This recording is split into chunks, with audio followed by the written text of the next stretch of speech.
Hello, I'm Rick Fienberg, Press Officer of the American Astronomical Society, Senior Contributing Editor of Sky and Telescope magazine, and President of IAU Commission C2. Today I want to raise your awareness about a science communication problem that you might not have considered before. It has become clear in recent years that the public doesn't trust experts as much as they used to.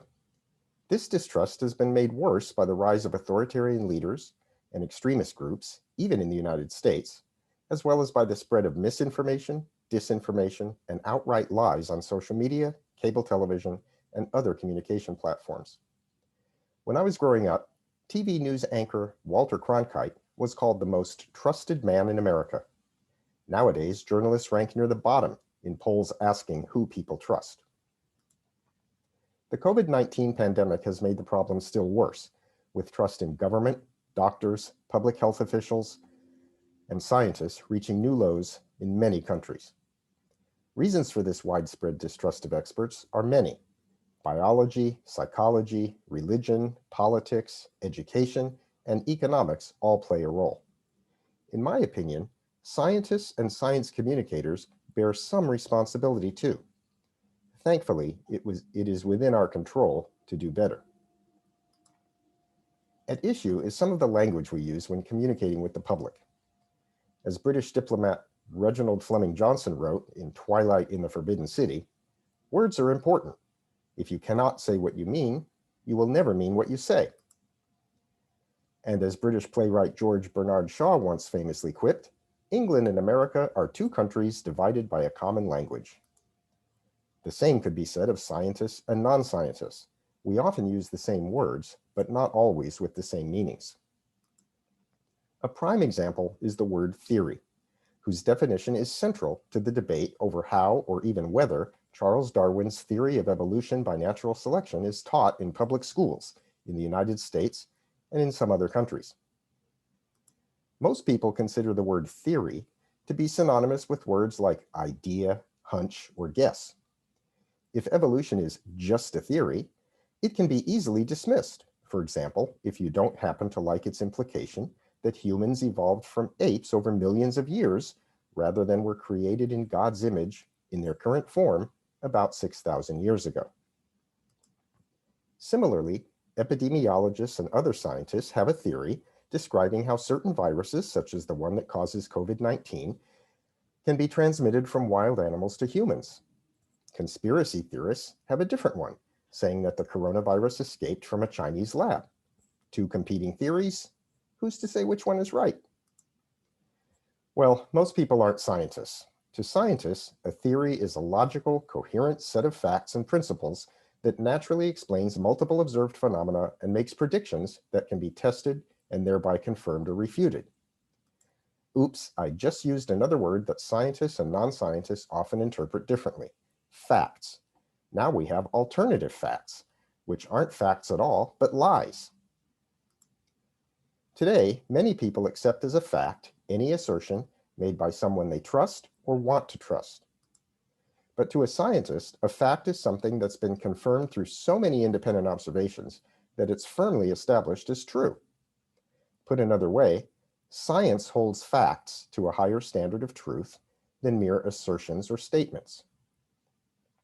As press officer of the American Astronomical Society, I have read and publicized more than 12,000 press releases over the past 12 years.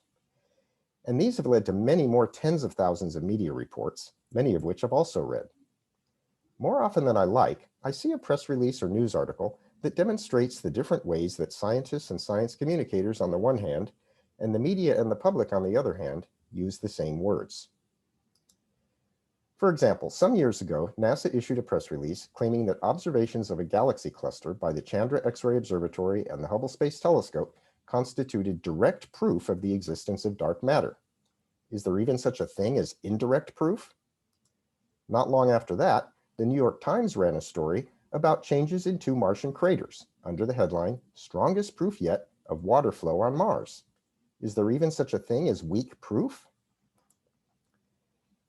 If you ask a jury of astronomers whether the existence of dark matter in galaxy clusters and running water on Mars are established beyond a reasonable doubt, the same standard used in criminal trials, you might well get an acquittal. We have no proof of either of these things. What we do have is some very compelling evidence, enough to convince many astronomers, but not enough to convince all. In the stories just cited, direct proof or strongest proof should properly have been written best evidence yet. In science, proving an idea to be right is very difficult, sometimes impossible. But proving an idea wrong is easy. A single counterexample will suffice. As in law, we're almost always dealing with evidence, not proof. Especially in astronomy, where we study objects far removed in space and time, proof is rare indeed. There's nothing wrong with that, it's just the way science works. Too often, though, we don't do a sufficiently good job of making that clear to our audiences.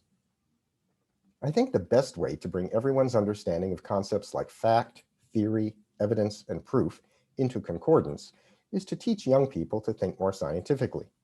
In the meantime, the least we can do as scientists and science communicators is not contribute to the problem by carelessly using words that mean one thing to us, but something else to the people we're trying to communicate with. There's one word whose use by scientists and science communicators bothers me most, and it seems to be cropping up with increasing frequency: believe. It's used in casual conversation all the time, but when applied to science, it leads people astray.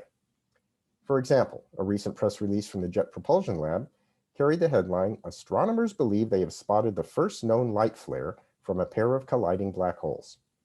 Such a signal was certainly one possibility raised by the authors of the research paper on which the release was based, but the evidence was at best circumstantial, and other research groups consider it unconvincing. I doubt that any astronomers actually believe we've detected light from colliding black holes. One of the most exciting and misunderstood astronomy stories so far this year concerns the apparent discovery of phosphine molecules in the atmosphere of Venus. On Earth, this molecule is produced by microbes, not by any known geologic or atmospheric process. Does this mean we've discovered life on Venus, as implied by headlines such as "Astronomers believe microbes may be living in Venus's clouds"?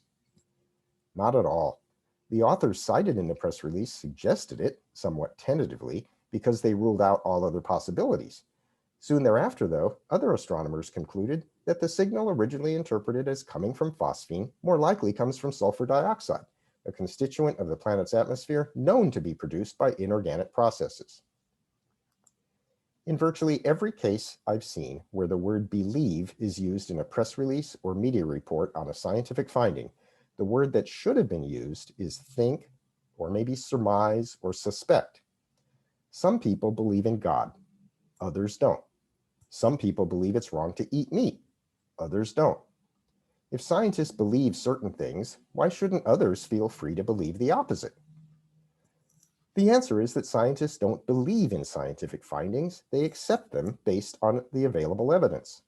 And, crucially, they will change their minds if new evidence comes to light that shows earlier evidence to have been wrong or misinterpreted. But it's very hard to get someone to change their beliefs, which, when based on faith, are generally immune to challenge by evidence. So what to do? First, be aware of words that might mean one thing to scientists and something else to non-scientists. Second, avoid using them. Instead, substitute words less likely to mislead or confuse. Third, when communicating scientific discoveries and other developments, don't just describe what we know, but also how we know it, that is, what evidence supports it, how confidently we know it, that is, the degree of uncertainty, and what scientists need to do to reduce that uncertainty. In other words, the next logical steps in the research process. Words matter. Use them carefully. After all, if you cannot say what you mean, you will never mean what you say. Thanks, and enjoy the rest of the conference.